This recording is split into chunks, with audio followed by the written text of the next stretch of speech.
Jangan lupa tolong di-subscribe dan ketik loncengnya. Terima kasih. Iya, kekristenan lebih dari orang beragama. Kenapa lebih dari orang beragama kekristenan atau hidup orang Kristen? Karena hidup orang Kristen itu punya hubungan pribadi yang nyata, yang real dengan Tuhan yang disembahnya. Namanya Yesus Kristus. Haleluya. Itu sebabnya Yesus atau Allah menjadi manusia, datang sama kita, bersekutu. Bahkan awalnya 2000 tahun yang lalu ketika dia jadi manusia, dia memberitakan tentang kerajaan Allah, firman Tuhan, Injil, dan menyatakan kuasa kasih Allah, kebenaran firman, dan langsung berhubungan bersekutu. Dia menolong langsung, dia mengadakan mukjizat, dia tinggal bersama murid-muridnya 3,5 tahun. Terakhirnya dia berkorban menebus umat manusia dari dosanya di kayu salib. Sampai dia menanggung sampai mati. Semua penyakit, kelemahan, kutuk dan dosa kita dipikulnya, ditanggungnya. Supaya ketika kita percaya datang bertobat, diampuni, diselamatkan oleh anugerahnya. Dan dia mengalahkan maut, kematian. Segala sesuatu sudah dikalahkannya.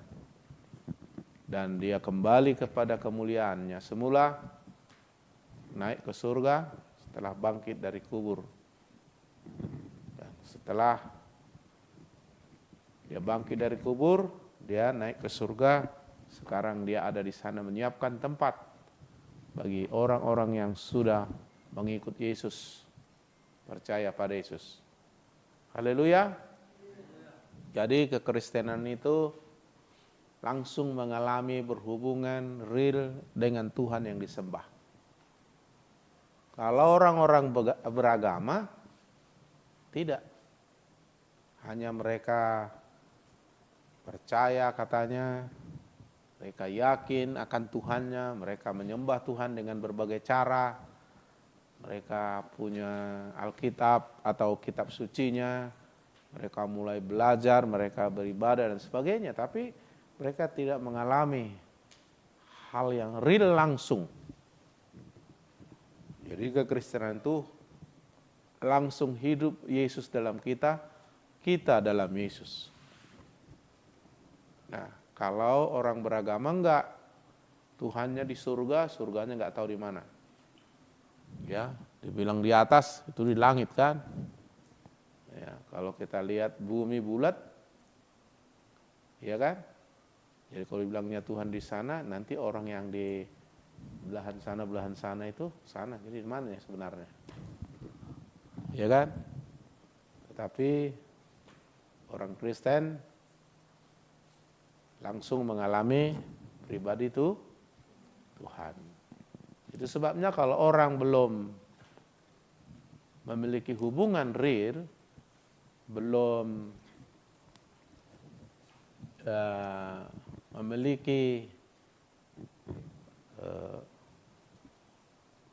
hubungan yang nyata real dengan Tuhan, belum mengalami Tuhan, belum hadir Tuhan secara real dalam hatinya, dia belum orang Kristen. Dia hanya beragama Kristen.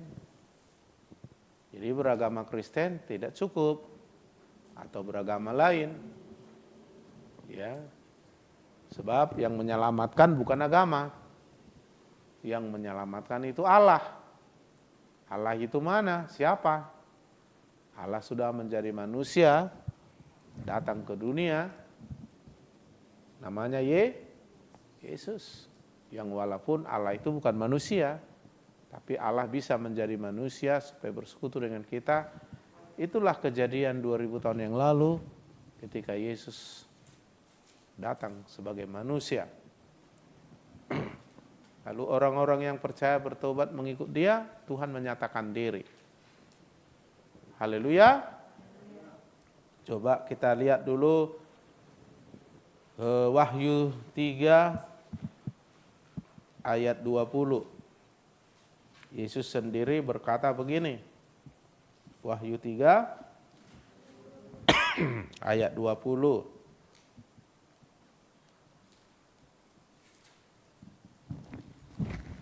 Kita ini dalaman Alkitab. Kita ini belajar sebagai murid ini. Dikatakan ayat 20, lihat, ini langsung Yesus berkata, lihat aku berdiri di muka pintu dan mengetok.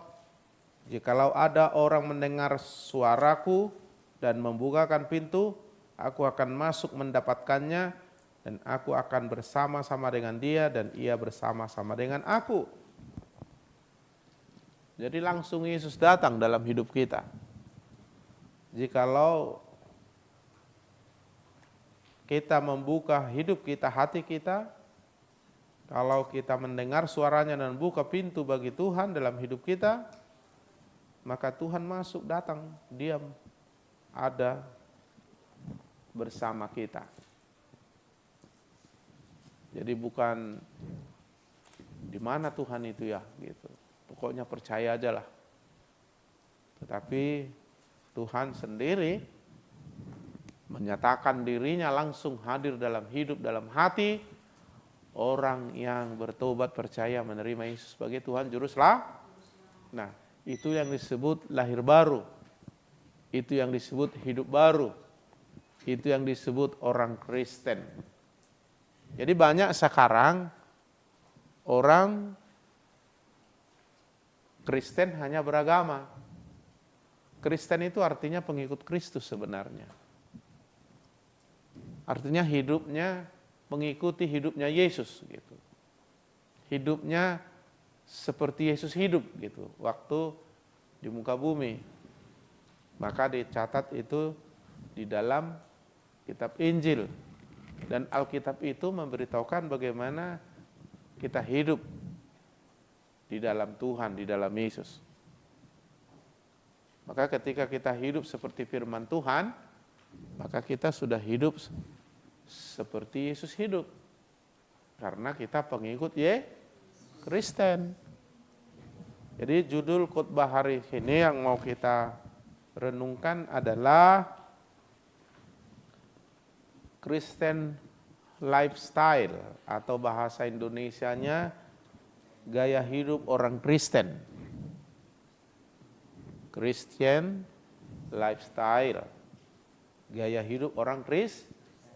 Iya, nampak itu. Misalnya kalau dia orang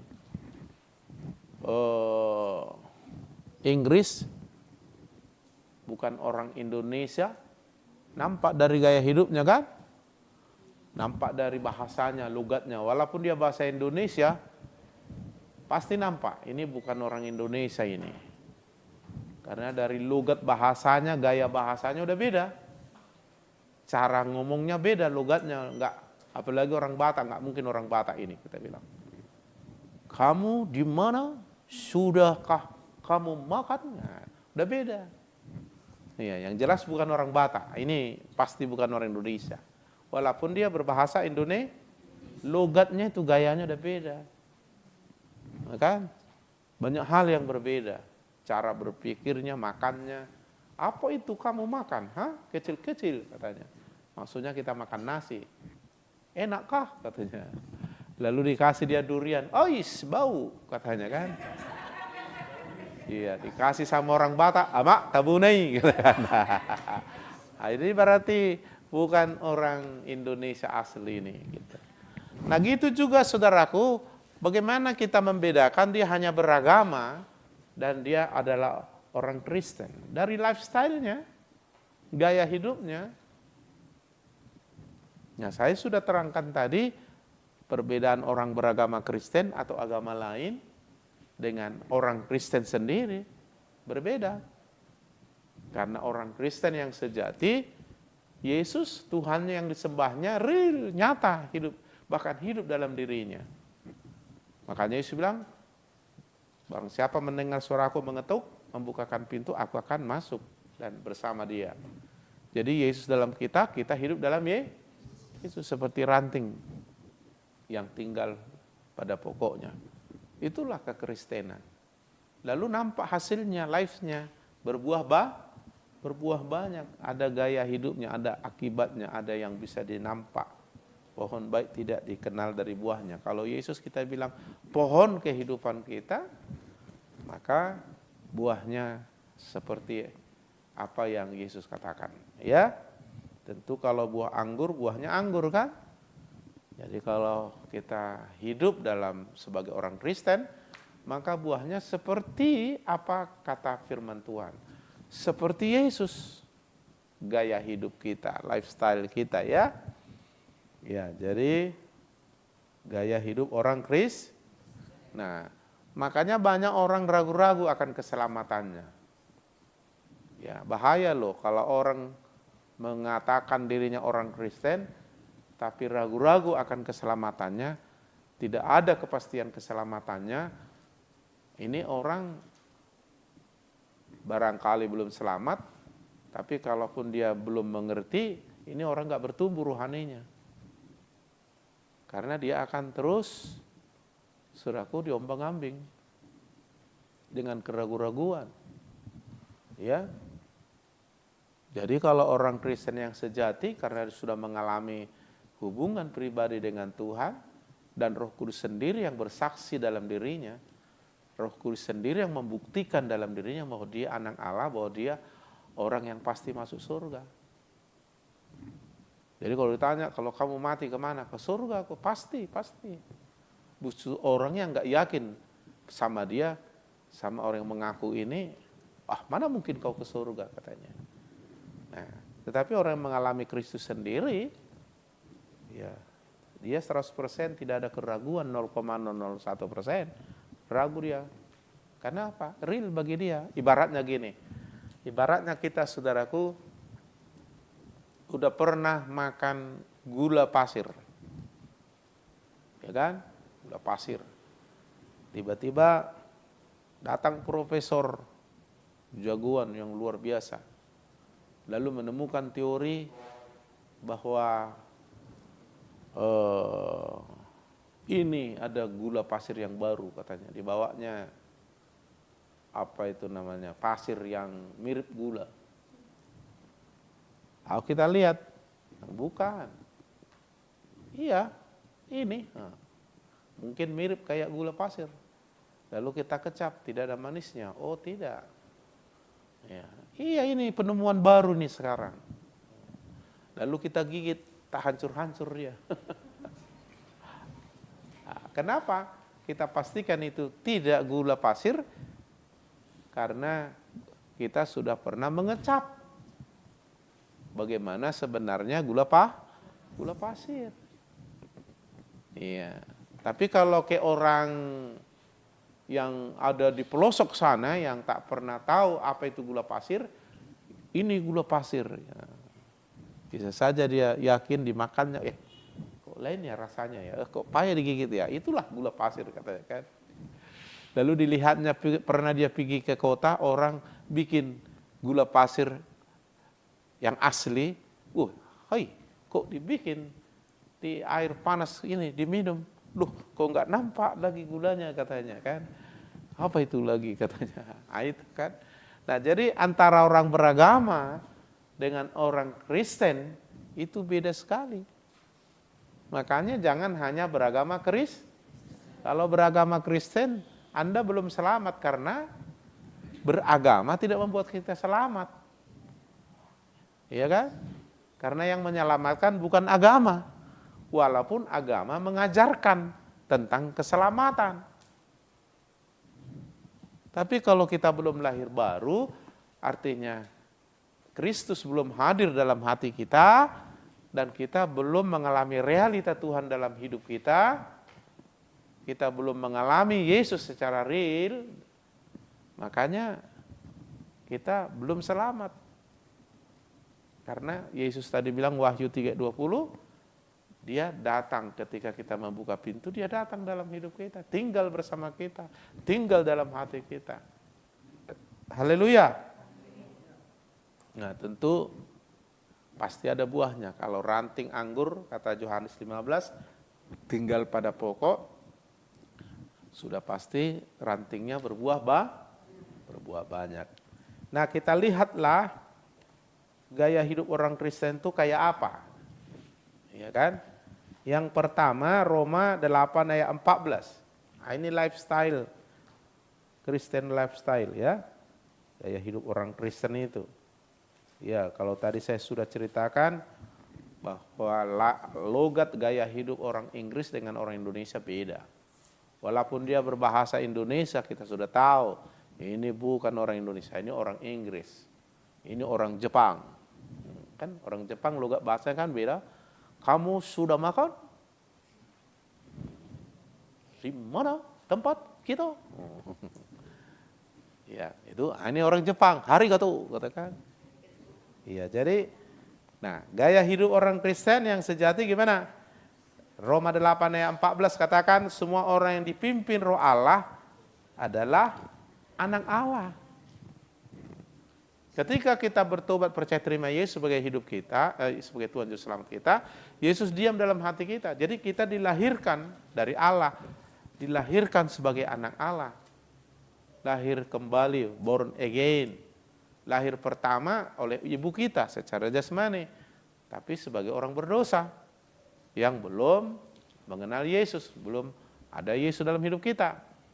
Tapi ketika kita mendengar Injil oleh anugerah pertolongan Roh Kudus, timbul iman, lalu kita mau bertobat datang, menerima Yesus sebagai Tuhan Juru Selamat dengan iman, lalu Yesus datang, mengampuni dan tinggal dalam diri kita, sehingga kita dilahirkan oleh Allah secara roh, lahir kembali, born again, tubuh apa dua halion, ya.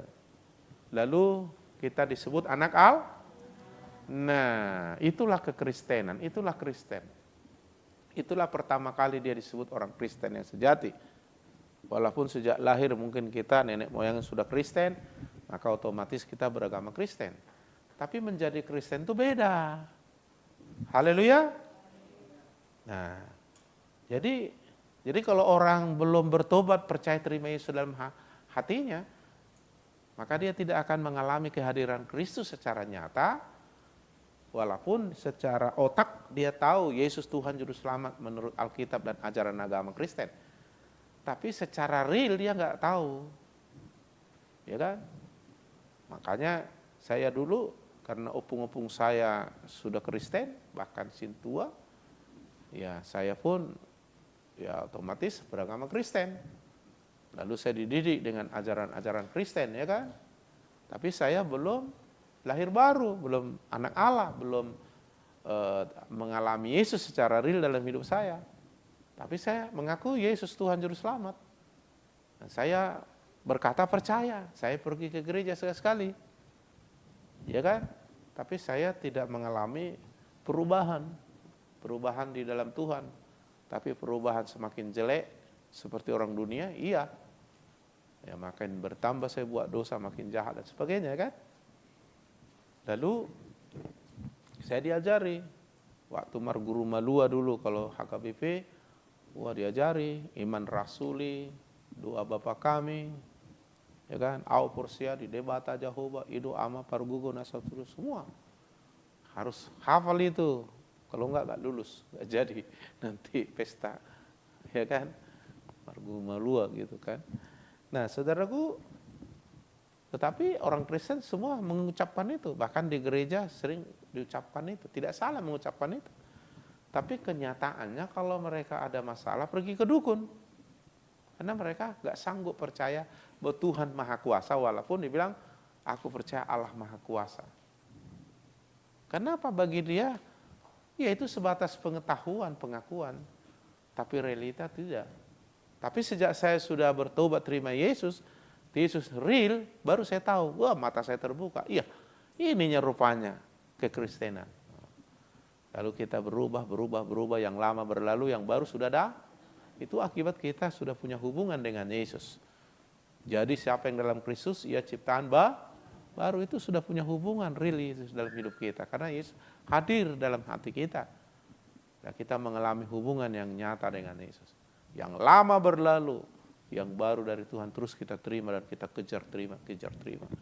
Kita berubah, bertumbuh rohaninya namanya. Ada buah pertobatan, ada buah roh, ada buah iman, ada buah orang Kristen.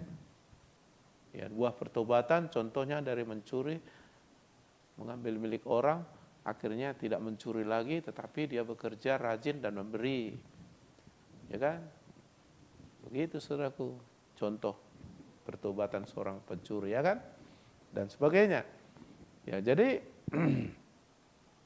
nah, setelah itu saya terus bertumbuh, Roh Kudus mulai bekerja sampai penuh Roh Kudus, lalu Roh Kudus hadir dalam hati saya. Lalu saya mulai dipimpin Roh Kudus. Karena dikatakan semua orang yang dipimpin Roh Allah atau Roh Kudus adalah anak Allah. Artinya orang Kristen itu harus dipimpin Roh Kudus. Apa bedanya Pak dipimpin Roh Kudus dengan tidak dipimpin Roh Kudus? Kalau tidak dipimpin Roh Kudus, dia hidup menurut realita dunia, hidup menurut perasaan, hidup menurut keinginan, hidup menurut pikiran, pengalaman, pengetahuan, kekuatannya. Hidup menurut apa kata orang. Pokoknya orang-orang yang ya dunia, orang-orang di bumi secara wajar lah. Tapi kalau orang hidup dipimpin Roh Kudus lain lagi, nggak hidup dengan itu lagi. Yang mengkontrol, yang membimbing, yang mendorong, yang diikutinya, yaitu Roh Kudus yang ada dalam dirinya. Roh Kudus yang mendorong dia. Roh Kudus yang memberikan dia pikiran yang dari Roh Kudus. Roh Kudus yang memberi dia keinginan yang dalam Roh Kudus. Di mana diberikannya keinginan itu? Di dalam hati kita, di dalam roh kita. Karena dia roh. Roh berhubungan dengan roh. Makanya kita harus menyembah Allah dalam roh dan kebenaran. Karena Allah itu roh. Roh Kudus itu roh. Tinggal dalam hati kita. Lalu dia berbicara dalam hati kita. Jadi kalau mendengar suara Tuhan itu jangan saudara diam. Oh, mana Tuhan udah bicara? Kalau enggak ada. Lalu bunyi cecak, cek. Oh, ini bukan suara Tuhan ini. Bukan begitu saudaraku ya. Mendengar suara Tuhan jangan saudara berusaha dengan kupingmu. Dia berbicara di dalam hati kita, roh kita. Roh Kudus langsung bicara, langsung kita tangkap. Karena kita sudah punya kemampuan sejak lahir baru, kita sudah punya kemampuan roh mendengar suara Allah yang adalah roh, mendengar suara Roh Kudus dengar. Jadi saya sering mendengar suara Tuhan. Tapi bukan dalam suara Tuhan yang bentuk audio. Hai Mikael, bukan begitu kan? Coba kau Tuhan. Bisa saja Tuhan bicara seperti itu, tapi jarang Tuhan berbicara seperti itu. Yang sehari-hari dia bicara dalam hati kita dan kita mendengar.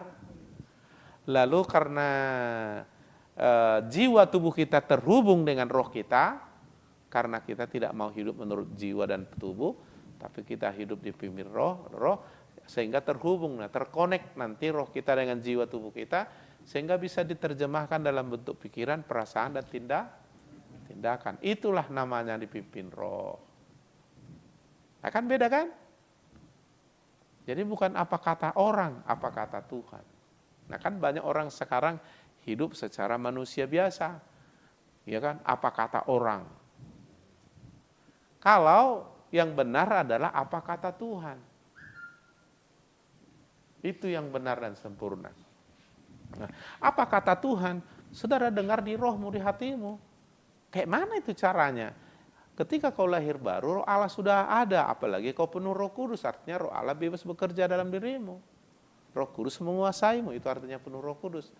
Lalu dia bebas bicara, dia bicara secara spontan ya biasalah seperti kita berkomunikasi dengan orang yang bersama kita. Begitulah Roh Kudus berbicara dalam diri kita. Dan ketika dia, saudaraku, berbicara, kita mendengar suaranya. Dan ketika dia berbicara, kita tahu pikirannya, kita tahu perasaan keinginannya. Dan itulah yang kita hidupi. Itulah gaya hidup orang Kristen. Makanya Tuhan bilang jangan andalkan pikiranmu. Jangan berjalan menurut kekuatan dan pikiranmu. Orang yang mengandalkan manusia dan kekuatannya terkutuk. Tapi orang mengandalkan Tuhan dan berharap sama Tuhan, diberkati. Tuhan mau kita diberkati. Haleluya. Jadi gini gaya hidup. Belajar gini.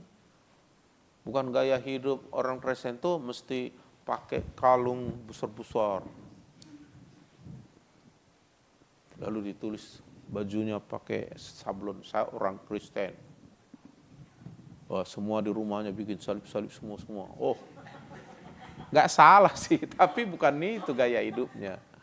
Iya kan?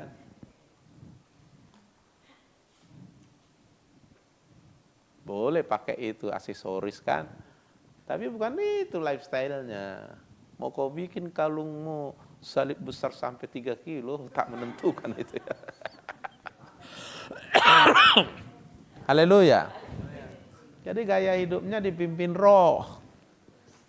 Punya pikiran, perasaan, keinginan, telinga mendengar banyak suara, tetapi dia nggak hidup dengan itu. Dia hidup dipimpin roh. Dia menangkap pikiran dari Tuhan melalui Roh Kudus. Karena Roh Kudus akan mentransfer ke roh kita pikiran, perasaan, keinginannya. Maka kita bilang orang yang mengikuti keinginan roh akan damai dan hidup. Tapi orang yang mengikuti keinginan daging akan mengalami maut, malapetaka. Jadi semua anak Tuhan hidup dipimpin roh Allah. Anak Tuhan ini itu orang Kristen. Tapi orang beragama Kristen nggak ngerti itu. Maka nanti kalau saya share ini ke YouTube nanti bingung orang itu. Apanya maksudnya Bapak ini katanya. Bingung dia itu. Gak tahu saudara yang hadir sini pun bingung apa yang aku bilang ini. Kalau kau bingung berarti kau belum mengerti, belum punya pengertian roh, belum lahir baru kau. Makanya cepat kau bertobat. Terima Yesus sebagai Tuhan Juru Selamatmu. Karena kau belum punya kemampuan roh.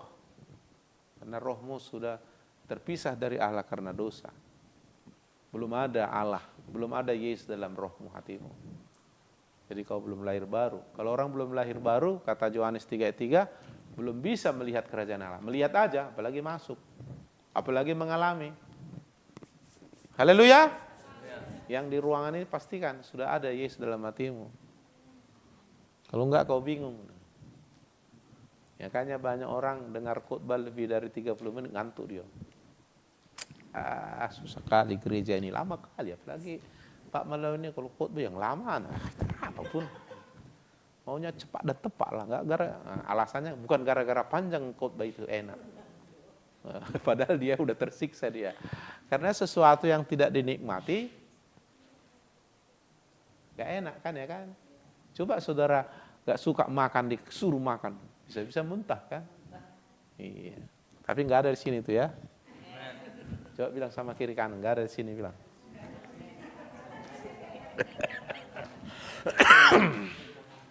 Haleluya. Loh. Iya itu. Iya. Beruntung kamu hadir sini kalau ngerti ini ya. Oh ini saya temukan ini dalam minggu ini. Iya kan? Yang kedua, gaya hidup orang Kristen doa. Aduh, doa lagi. Bukan, itu gaya hidup. Banyak orang-orang Kristen yang sejati bilang doa itu nafas hidup. Masa kita bilang, tiap hari bernapas. Ya memang orang hidup bernapas. Orang Kristen hidupnya ya bernapas. Doa itu nafasnya. Aduh, hari Sabtu, doa puasa lagi. Apalagi Pak Malau udah dibilang kalau melayani harus 2 puasa. Ya Pak. Banyak peraturan di gereja ini. Maunya gak usah lah pakai 2 ya. Pokoknya melayani udahlah Nah, saudara pikir itu peraturan. Kekristenan itu bukan hukum Taurat. Hidup dalam roh, hidup dalam kasih karunia. Memang doa itu lifestyle. Rasanya nggak bisa hidup kalau tanpa doa. Rasanya kalau nggak bernapas normal hidup ini susah kan gitu kan. Sesak napas itu. Udah pendek napasku.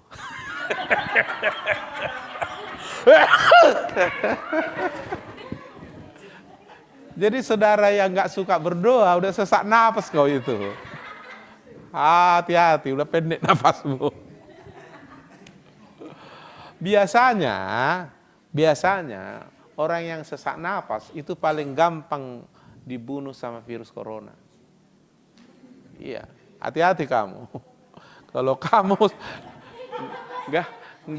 nggak normal bernapas doamu, hati-hati kamu, gampang dibunuh kamu. Iya, paling gampang karena virus corona kan membunuh lewat gagal pernapasan kan. Sedangkan nggak diserang virus corona banyak orang mati sesak nafas kan. Kasih dulu Pak, dulu.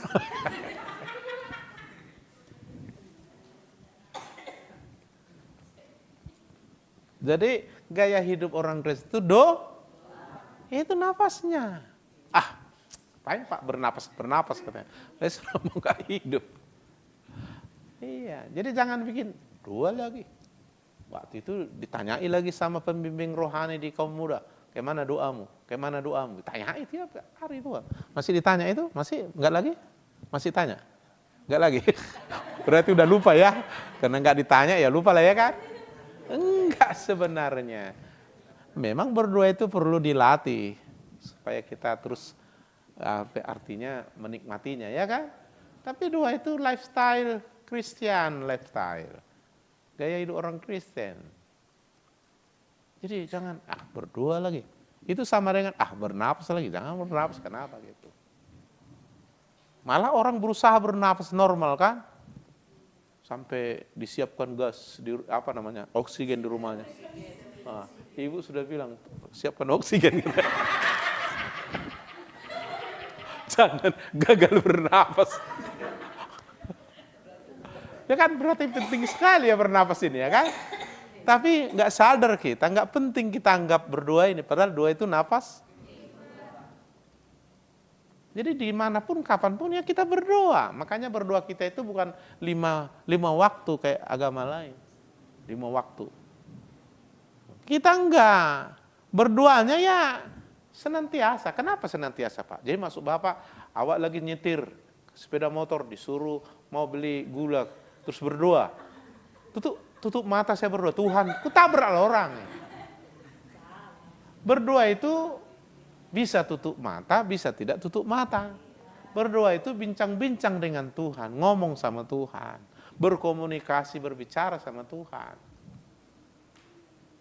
Dari hati kita, dari roh kita, karena Tuhan itu kan roh, harus kita keluarkan. Maka sinkronkan rohmu dengan pikiranmu, dengan semua jiwamu dan mulutmu. Akhirnya ngomong, Tuhan, lagi bawa sepeda motor ini. Aku pingin Tuhan, Kau melindungi aku. Tuhan, aku mau sekolah ini Tuhan. Tolong Tuhan, supaya aku bisa dapat juara. Ngomong, walaupun nggak tutup mata. Ya kan? Haleluya. Jadi kapanpun, dimanapun kayak bernapas kan. Aku kalau di rumah aku bernapas, tapi kalau di luar nggak bernapas aku. Kan nggak mungkin kan. Sebenarnya itu. Justru kalau Anda nggak berdoa senantiasa, nggak wajar itu sesak napas kalau itu. Nggak sehat kalau itu.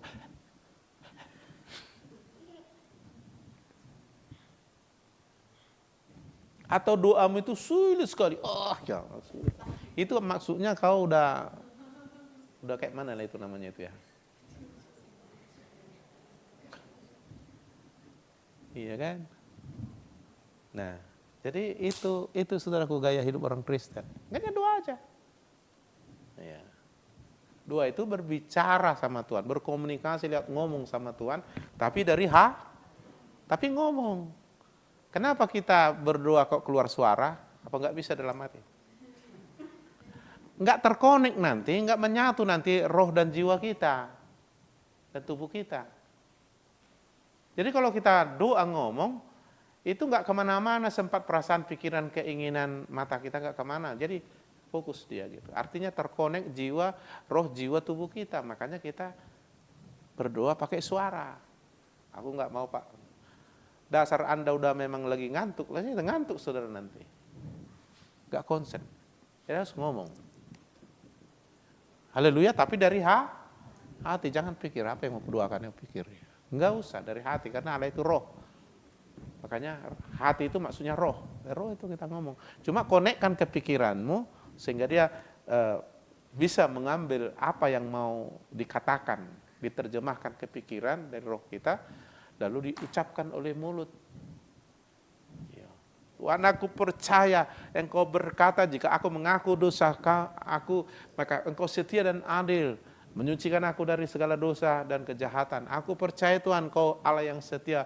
Kalaupun aku enggak setia, Tuhan ampuni, dan aku percaya Kau tetap setia. Karena itu katakan firman-Mu. Akan saya ambil dari hati saya yang sudah menyimpan firman, saya konekkan ke pikiran saya, diterjemahkan itu pikiran lewat kata-kata. Jadi ngomong. Jadi lebih bagus kita, lebih konsen kita, lebih mantap dan tidak terganggu kita berdoa pakai suara. Gak usah dikarang-karang, ambil aja pikiranmu, terkonek aja ke rohmu, ngomong gitu. Apalagi pakai firman Tuhan. Haleluya. Gitu, karena doa yang bersungguh-sungguh, doa yang totalitas, yang berapi-api, bersemangat, sangat besar rasanya. Iya. Haleluya. Itu, jadi doa. Berapa kali doa? Jadi makanya kita lebih dari agama orang itu, 5 kali orang itu. Kita senantiasa online terus. Bahkan tidur pun berdoa kita. Tidur berdoa. Ngigonya doa dia. Terima kasih Tuhan, padahal dia tidur. Kau luar biasa Tuhan. Tapi ngigonya doa. Kenapa? Karena apa, kita terus online, roh kita online. Lalu ditransfer ke pikiran, ngomong kita. Orang aja di luar Tuhan bisa online kan, ngigau dia kan, tak usah, tak bisa itu, apa tuh katanya kan, karena dia ada berkelahi dengan temannya itu, bawa ke tidurnya kan. Nah kita juga dalam Tuhan online, karena langsung ditransfer oleh roh kita ke pikiran sampai pikiran memerintahkan tubuh, padahal kita lagi tidur. Nah itu saudaraku, makanya kita bisa berdoa senantiasa. Haleluya. Apalagi dalam waktu siang, ya kan? Ya, tentu ada doa kayak kita Sabtu atau pagi-pagi bangun mengawali hari bisa. Tapi bukan hanya itu. Kalau aku Pak, 2 kalinya aku berdoa Pak, 1 hari. Pagi-pagi saat teduh. Baru kalau ke gereja Pak. Kalau nggak ke gereja memang nggak berdoa aku Pak, tapi kalau pagi-pagi aku berdoa. Jadi berarti saudara 1 hari itu bernafas sekali. Berhenti. Besoknya bernafas sekali. Kayak mana gitu ya, untunglah sudah bisa hidup sampai sekarang kalau gitu ya. Lalu hari Minggu agak banyak bernafasnya. Nah 2 jam kebaktian ya kan. Oh di komsel lagi ya? Ya kalau hadir, kayak ini kan banyak nggak hadir, berarti nggak berdoa keras di rumah itu. Haleluya. Nah, yang ketiga gaya hidupnya memberitakan Injil atau kabar baik. Jadi memberitakan Injil itu aku kan bukan pendeta, bukan sintua Pak, bukan penginjil. Masa disuruh beritakan ini lifestyle. Pemberita, pembawa kabar baik, karena kita dipenuhi dan memiliki kabar baik. Karena apa yang ada dalam hati meluap melalui mulut. Ya, jadi kalau kita udah ngalami Yesus, ngalami kasihnya, kuasanya, mukjizat dan sebagainya, firman yang luar biasa, ya kita harus beritakan. Ngomongnya kabar baik. Orang dunia nggak bawa kabar baik, kabar buruk. Ya, lihatlah dia apa itu di Facebook itu, kabar buruk banyak kali situ kan. Bahkan ada orang yang mengungkapkan sakit hatinya. Ya. Jangan kau hina melihat orang miskin. Ada waktunya dunia ini roda pedati. Bangsat katanya di Facebook itu kan. Curhat di Facebook dia kan. Nah, ada lagi yang menyebarkan fitnah, ya kan? Dibikinnya gambar si Jokowi, mukanya monyet dibikinnya ini keturunan para, ya pokoknya banyak fitnah. Makanya pemerintah buat undang-undang IT kan, tangkapi orang itu. Nah, dia membawa kabar buruk. Tapi lifestyle orang Kristen sejati bawa kabar beritakan Injil. Makanya biasakan, ini gaya hidup. Iya. Jangan kau hidup seperti orang lain. Kau harus hidup seperti apa yang Tuhan mau. Lifestyle-mu beda. Kabar baik. Aku kalau ngobrol-ngobrol sama orang, kalau nggak bagus dan nggak baik dan nggak benar, aku malas. Menyingkir aku biasanya. Tapi kalau sudah bicara firman, baru-baru ini bicara firman sampai hampir tengah 2 kami ngomong sama Mama Sirdiana sama bapaknya dia ngomong firman Tuhan terus wah tengah 2. Udah hati lalu kita udah jam apa ini. Tapi kalau ngomong yang nggak jelas aku nggak ini lagi tertarik. Adalah kamu lah situ ngomong, pergi aku tidur kan, enakan tidur. Nah, kita harus bangun lifestyle Kristen itu, kabar baik. Jadi orang mendengar kabar baik, jadi percaya Yesus, karena percaya dia diselamatkan, dia panggil Yesus, Tuhan Yesus tolonglah saya, akhirnya dia diselamatkan. Jadi memberitakan Injil itu bukan mesti ambil Alkitab hafal, lalu pergi ke rumah-rumah orang, Shalom, aku mau beritakan Injil. Nah, boleh aja gitu, tapi nggak mesti begitu. Haleluya. Memang dimanapun, kapanpun kita pembawa kabar baik. Ya. Orang ceritakan, susah kali masa corona ini, Lalu kita kutip di Timotius kan, memang Alkitab bilang hari-hari terakhir masa sukar. Tapi jangan takut.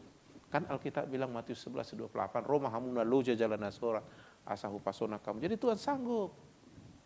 Jadi datang sama Tuhan, berdoa sama Tuhan, percaya sama Tuhan. Karena saya pun pernah mengalami begini dan begitu. Wah, itu kabar baik. Yang ada samamu aja bagikan kan, nanti akan ditambahkan Tuhan. Nah, siapa yang memberi akan diberi lebih lagi. Jadi orang yang suka memberitakan kabar baik itu Tuhan tambahkan sama dia, pengalaman, berkat, itu banyak dia ceritakan. Makanya orang memberi itu akhirnya berlimpah, tapi tak memberi diambil dari dia. Jadi syarat untuk hidup berlimpah, belajar kita menabur, belajar kita memberi. Haleluya. Jadi memberitakan Injil itu adalah lifestyle kita.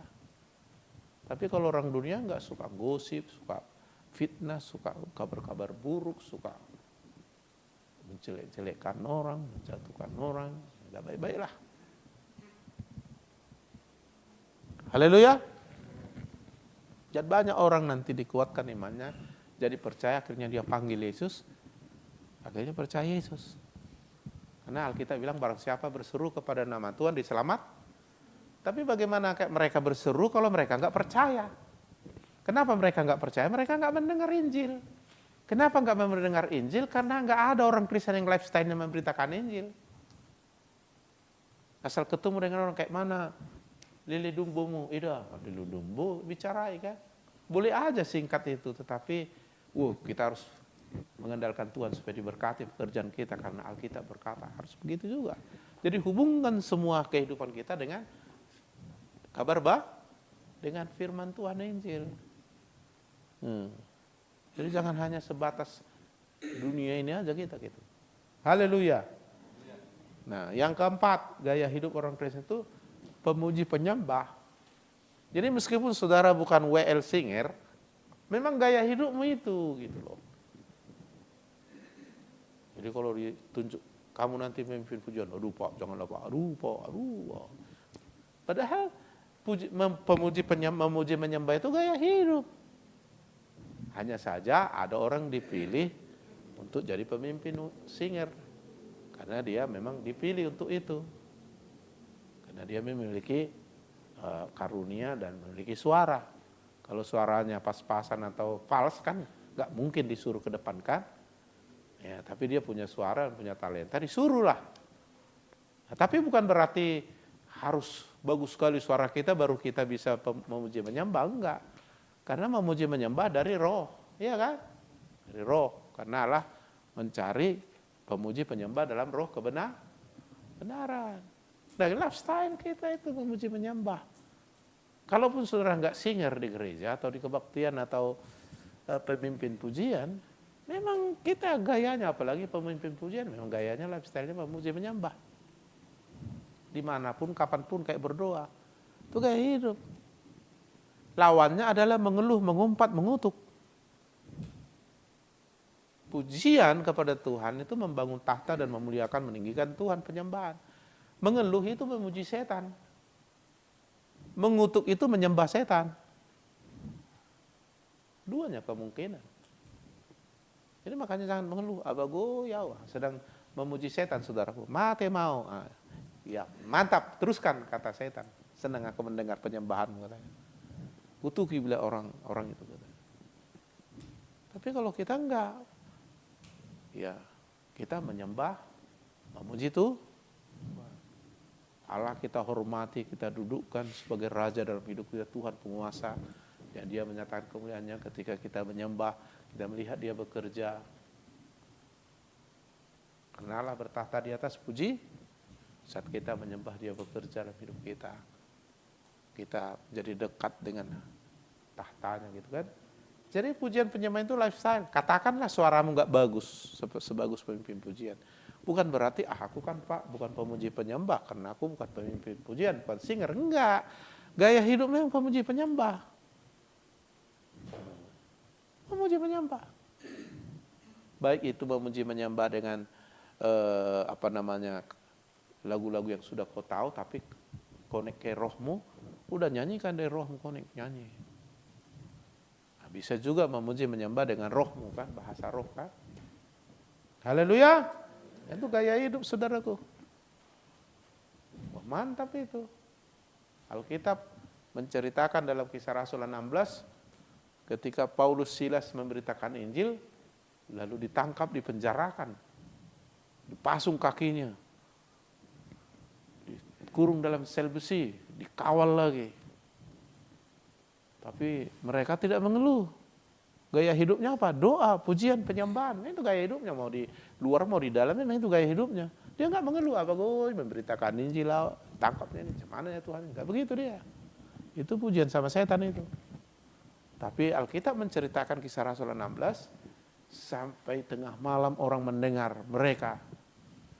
Itu orang-orang penjara di tahanan itu mendengar mereka sampai tengah malam berdoa memuji menyembah.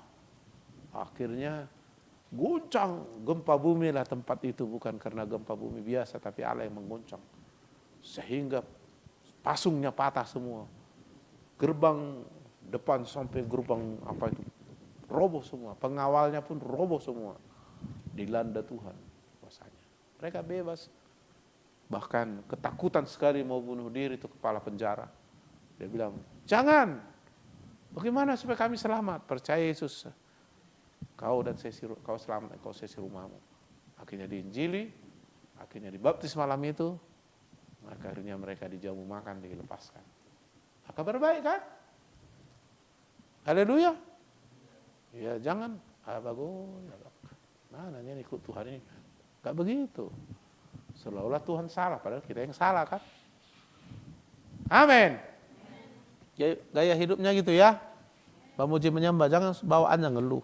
Tak apa pun ini, tokoi kepalanya, pok, apapun ini katanya. Kan? Tendangnya botol aqua, kecepok katakan. Ada kucing lewat di sepaknya kucing kan. Padahal tak ada salah kucing kan. Jadi semua salah bagi orang salah ya kan. Tapi kalau kita pembawa kabar iya, Haleluya. Kalau kita menabur yang baik, kita akan menuai yang baik. Apalagi kita memuji Allah bertahta, Allah menyatakan kuasanya, Allah bekerja. Kayak Paulus Silas yang penjara kan bekerja. Sehingga mereka bebas. Bahkan di satu keluarga diselamatkan. Ketika mereka memuji menyembah, terjadi mujizat. Kok bisa ya? Diceritakan Yesus. Akhirnya mereka mau bertobat ikut Yesus. Oh, dibaptis malam itu. Gak tahu aku jam berapa itu dibaptis itu satu keluarga. Dahsyat itu kan? Jadi itulah gaya hidup. Buahnya banyak, jiwa dimenangkan, orang jadi percaya Yesus. Jadi menangkan jiwa itu sebenarnya dari gaya hidup kita. Bukan dibuat-buat itu. Kita kasih ayat ini. Wah, kok nggak bertobat Pak? Udah aku bilang pun firman sama kawanku katanya. Iya, gaya hidupmu. Karena kita ini kan orang Kristen itu adalah apa? Tulisan yang bisa dibaca tentang siapa Kristus Yesus. Amin. Gaya hidup. Amin. Jadi enggak semua orang bisa pasti berkhotbah, tapi semua orang bisa menjadi saksi punya gaya hidup. Yang kelima, ya kan? Roma pasal 1 ayat berapa? Ayat 17. Roma pasal 1 ayat 17 saya baca begini firman Tuhan ya. Haleluya. Sebab di dalamnya nyata kebenaran Allah yang bertolak dari iman dan memimpin kepada iman, seperti ada tertulis, orang benar akan hidup oleh. Jadi gaya hidup orang Kristen itu hidup oleh iman. Beda itu hidup oleh pikiran, kekuatan, pengetahuan, situasi dunia. Beda. Hidup oleh iman itu selalu berdasarkan Tuhan, berdasarkan firman. Dia yakin Tuhan, dia yakin firman. Lalu dia keyakinan itu dia melangkah, dia berbuat, dia hidup dengan itu. Haleluya. Jadi duanya kemungkinan orang. Hidup dengan realita dunia dan dagingnya, pikirannya, atau hidup dengan realita Tuhan. Yaitu melalui Roh Kudus, melalui firman-Nya, pengenalan dia akan Tuhan. Nah, hidup oleh iman ini luar biasa.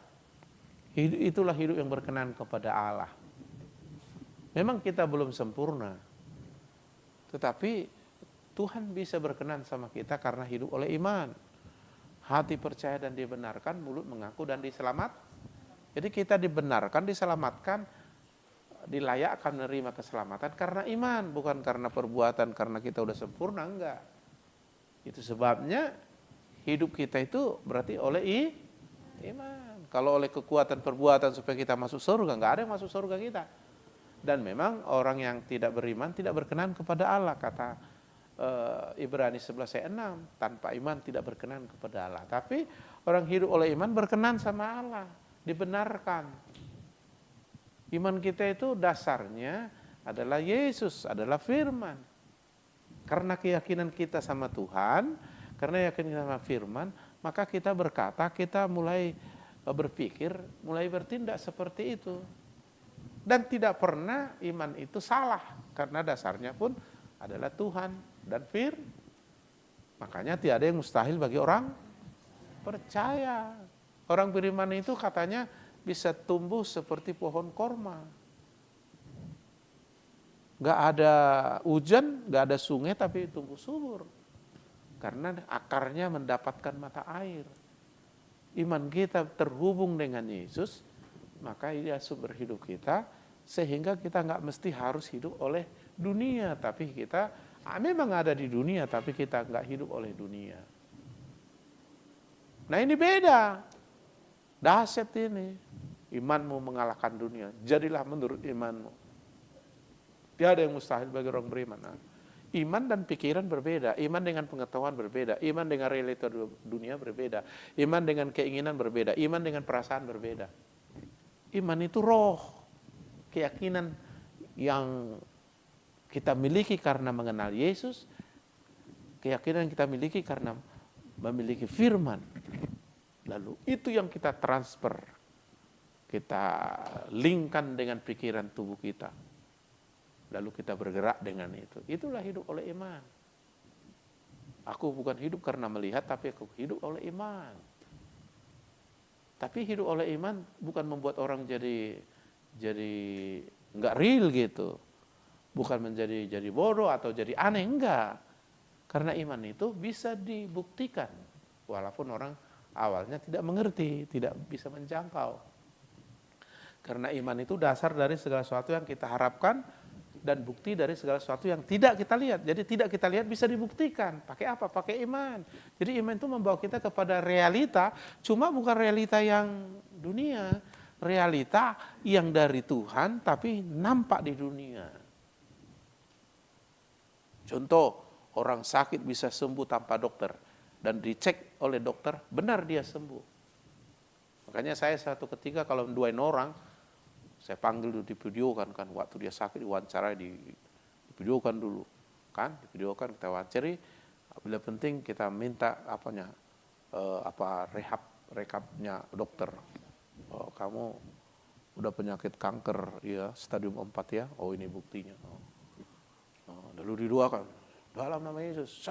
Wah, aku udah sembuh Pak, wih luar biasa. Kita suruh lagi dia cek sampai dapat hasil tertulisnya bersehat. Gitu. Jadi bisa dibuktikan. Kalau mula-mula orang, mana bisa hanya didoain doang. Bisa sembuh, kan banyak orang sekarang. Harus dokter dong, mana ada lagi mujizat sekarang. Tuhan kan gak ada lagi, kita sudah sekarang dipakai Tuhan dokter. Seolah-olah Tuhan berubah, dulu menyembuhkan, sekarang gak lagi. Enggak, Tuhan gak pernah berubah, dulu sekarang sampai selamanya. Yesus Kristus tetap sah. Masalahnya orang percaya atau tidak. Ya kalau percaya bisa dibuktikan. Iman adalah bukti dari segala sesuatu yang tidak kelihatan.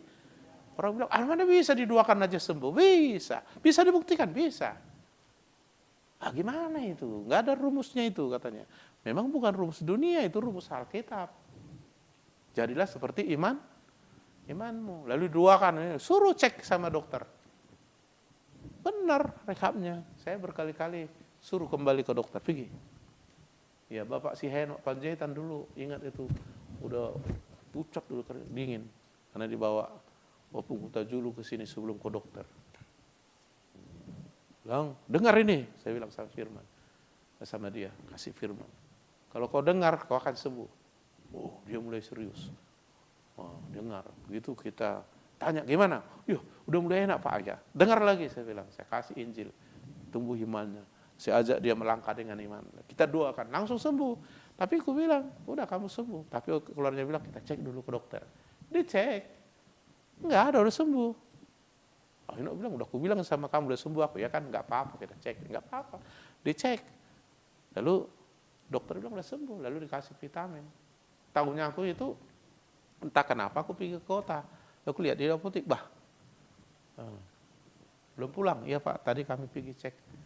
Tapi kayak mana? Udah sembuh. Jadi kamu sini ngapain? Beli vitamin dikasih dokter.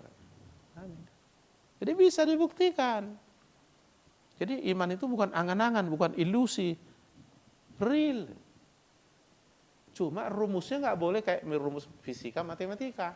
Itu rumus roh. Haleluya. Hanya orang-orang hidup dalam Tuhan yang mengerti itu. Makanya kalau kau hidup dalam Tuhan, kau tahu itu apa itu iman. Dan kau harus belajar hidup dengan iman. Amin. Karena orang benar hidup oleh. Jadi ada 5 lifestyle yang saya sampaikan. Christian lifestyle, gaya hidup orang Kristen. Pertama tadi apa? Hidup dipimpin Roh Kudus. Yang kedua, doa. Yang ketiga, memberitakan Injil. Yang keempat, pujian penyembahan. Yang kelima, kalau saudara begini, mujizat itu alamiah samamu. Mujizat itu biasa sehari-hari bagimu. Orang kan sekarang, wih mujizat ya kan? Enggak. Kita itu yang kita itu mujizat. Karena gaya hidup orang Kristen itu mujizat. Coba bayangkan dulu, kita katanya seperti pohon hebat itu ya. Kalau orang nggak tahu cerita pohon korma, Ngapain kau ke padang gurun nanam pohon korma? Ya ada sintingnya nih katanya kan. Bisa tumbuh pohon korma katanya. Pohon di padang gurun bisa. Nah pohon korma ini lain. Nah kita pun orang beriman juga. Bisa kau diberkati masa pandemik. Bisa kau nggak kena virus corona. Orang udah zona merah itu. Bisa. Ah mana mungkin. Nah memang bagi orang nggak percaya nggak mungkin. Bagi orang percaya semua mungkin. Nah itu beda sekali, tapi itu nggak bisa dipaksakan sama orang. Percayalah kau, harus percaya, kita goyang kepalanya. Percaya kau, mana bisa dipaksakan iman. Haleluya. Jadi kalau kau hidup dengan gaya hidup ini, sehari-hari itu mukjizat itu. Makanya bersama Allah kita lakukan, bukan perkara biasa, perkara besar, dahsyat. Jadi mukjizat itu sehari-hari. Pokoknya mukjizat, entah mukjizat kesembuhan lah, mukjizat keuangan lah, dan sebagainya. Haleluya. Iya, mari kita belajar hidup gaya hidup orang Kristen yang sejati. Amin. Ayo kita berdoa.